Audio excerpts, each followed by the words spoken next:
The Altima has always been a fairly popular model, but the redesigned version just makes us want more.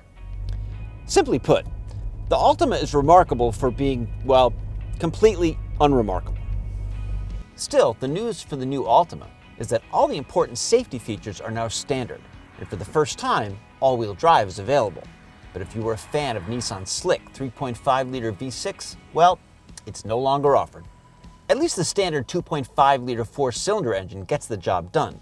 The continuously variable transmission does a credible job of mimicking a multi-speed conventional automatic, even when drivers use a heavy foot on the gas.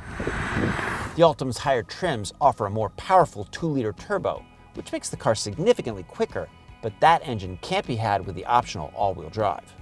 When it comes to handling, the Altima simply feels uninspired, as it isn't particularly agile in the corners.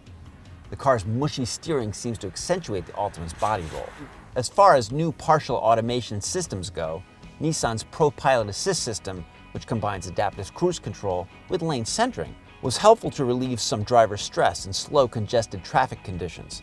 It performs well at maintaining and adjusting speed and controlling the steering. The steering component, however, can only be used above 37 miles per hour, which is not immediately clear to the driver.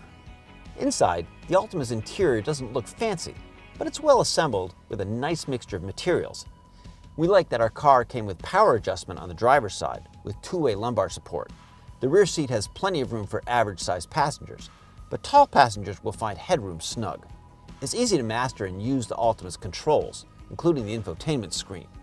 Apple CarPlay and Android Auto compatibility are standard. The Altima comes standard with forward collision warning and automatic emergency braking, blind spot warning, lane departure warning with steering assist, and rear cross-traffic warning are also available. This is the one we tested, which cost $29,330. For more on sedans, check out consumerreports.org.